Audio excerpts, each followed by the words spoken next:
জি, ধন্যবাদ প্রিয় ভাইকে। আমি আমার কথা শুরুতে বলতে চাই যে বিষয়টা সেটা হচ্ছে আমরা এখন এই সময় এটা দিবালোকের মতো স্পষ্ট যে আমাদের আম যে সকল নেতৃবৃন্দকে হত্যা করা হয়েছে, কেউ কাউকে ফাঁসির কাস্টে ঝুলিয়ে, কাউকে কারাগারে অন্ধকার কূপে নিক্ষেপ করে।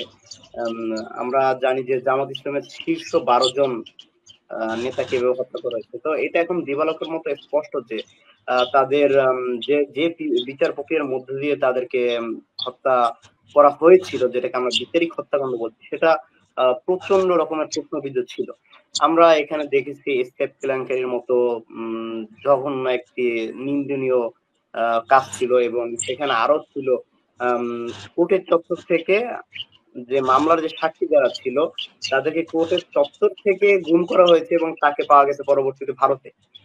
এরকম নানাবিধ ইতিহাস আমরা বলতে পারবো। এরকম ডজনের পর ডজন ইতিহাস সেটা আমাদের সামনে ভুরি, ভুরি আছে। আমরা সর্বশেষ যে বিষয়টা জেনেছি যে আম শহীদ আব্দুল কাদের মোল্লা তার মামলার যিনি একজন সাক্ষী ছিলেন, তিনি বলেছিলেন যে তিনি আব্দুল কাদের মোল্লাকে আম আপনার যুদ্ধ অপরাধ করতে দেখেছেন ৮ মাইল দূর থেকে। মানে ক্যান ইউ ইমাজিন, মানে ৮ মাইল দূর থেকে দেখেছেন এবং রাতের বেলায়। এবং কিভাবে রাতের বেলা তিনি দেখলেন, তিনি তার বর্ণনা করেছেন তিনি সেদিন পূর্ণিমার রাত ছিল। যে ডেটের কথা তিনি বললেন সেখানে পূর্ণিমার রাত ছিল, চাঁদের আলো সে তাকে দেখেছে। কিন্তু পরবর্তীতে আমরা কোর্টে আমাদের আইনজীবী যারা ছিল তারা প্রমাণ করে যে সেই রাতটা ছিল আমাবস্যার রাত। তো সেখানে সূর্যের আলো দেখার মতো তেমন কিছুই মানে চাঁদের আলো দেখার মতো তেমন কিছু ছিল না। তো আমরা এরকম আরো ভুরি ভুরি আনার তথ্য পেতে পারি যাদের হচ্ছে আমাদের এই যে প্রধান বিচারপতি তৎকালীন যিনি ছিলেন সিনহা সাহেব, তিনি তো স্পষ্টভাবে বলে গিয়েছেন যে তার মাথার উপরে বন্দুক রেখে তার এইসব রায় রেখে বাধ্য করেছিলেন তৎকালীন হাসিনা সরকার। এবং আমরা যদি এখানে যদি এই বিচারিক হত্যাকাণ্ডের মাধ্যমে যাদেরকে হত্যা করা হয়েছে, ফাঁসির কাছে ঝুলিয়ে হোক, কারাগারে রেখে হোক, এখন এইখানে যদি আমাদের অনেক বন্ধু প্রীতিম সংগঠন আছে যারা বলে থাকে যে তারা তো রাজাকার প্রমাণিত, তা সেক্ষেত্রে আমরা একটা কথা বলতে চাই, হাসিনার যে আদালত, আওয়ামী আদালতের রায়ে যদি আপনি এত সন্তুষ্ট থাকেন তাহলে তো আমরাও বলতে পারি যে এই হাসিনা আদালতে কিন্তু প্রমাণ করেছে যে খালেদা জিয়া এতিমের টাকা চুরি করেছে। এই হাসিনা আদালতে কিন্তু প্রমাণ করেছে যে তারেক রহমান দুর্নীতিবাজ। তা আমরা কিন্তু সেটা বলতে চাই না এবং আমরা বলিও না, কারণ আমরা জানি হাসিনার আমলে যতগুলি বিচার হয়েছে একটি বিচারও প্রশ্নের ঊর্ধ্বে না, সবগুলোই কোশ্চেনেবল। তো এই প্রসঙ্গটা এখন আমার কাছে অপ্রাসঙ্গিক মনে হয়। এখন আমরা সম্প্রতি যে বিষয়টার কারণে এই আলোচনায় আসলো আর কি, সেটা আমরা বলতে পারি টিএসসি তে জামাত ইসলামের কিছু নেতৃবৃন্দের ছবি রাখা হয়েছিল। সেখানে বিএনপির নেতৃবৃন্দের কিছু ছবি ছিল এবং সবার বিচারটাই এক প্রকার প্রশ্নবিদ্ধ ছিল। এটা এখন দিবালোকের মতো পরিষ্কার। কিন্তু এখানে তাহলে কথাটা আসলো কেন? কথাটা আমরা আসে একটু মূল জায়গাটা আসে, সেটা হচ্ছে ডাকসু।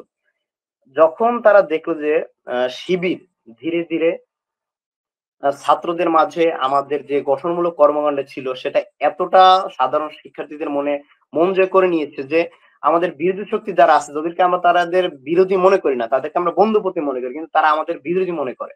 তো তারা দেখলো যে এখন আগামী ডাকসু ইলেকশন সহ আগামীতে যতগুলো ছাত্র সংসদ ইলেকশন আছে সেখানে শিবিরের মানে একেবারে জয় জয়কার অবস্থা সৃষ্টি হবে আগামীতে।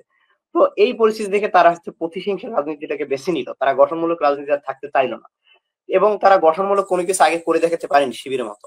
তো সেক্ষেত্রে আমরা বলি এই যে রাজাকারদের তকমা দেওয়া, এই তকমার পেছনে মূল ছিল আর কি ডাকসুতে শিবিরের যে একটা জয় জয়কার এখন থেকে শুরু হয়ে গেছে, এইটাকে স্তব্ধ করে দেওয়ার জন্যই তারা এই ম্যাসাকারটা তৈরি করেছে।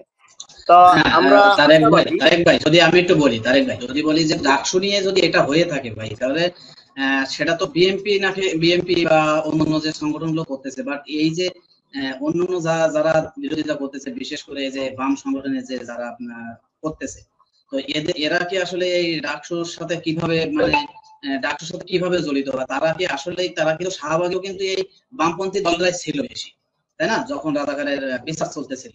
তো সেটা আপনি কিভাবে দেখতেছেন যে আসলে কি তারা যুদ্ধ অপরাধীদের বিচার চায় নাকি এরা আসলে মানে ফ্যাসিস্ট বা অন্যান্য দলের জন্য তারা কাজ করতেছে বলে আপনি মনে করতেছেন? না, আমার মনে হয় না, কারণ যুদ্ধাপরাধীর বিচার অলরেডি তো একটা প্রশ্নবিদ্ধ ভাবে সম্পূর্ণ করেছে তারা।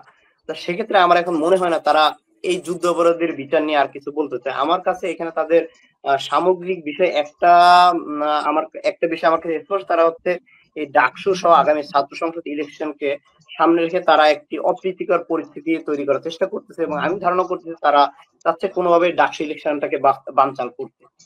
এটা আমার কাছে তাদের মুখ্য উদ্দেশ্য মনে হচ্ছে। এছাড়া তারা যত বয়ানই সামনে আনুক, সেটাকে আমাদের কাছে প্রাসঙ্গিক মনে হচ্ছে না। ধন্যবাদ তারেক ভাই আপনাকে।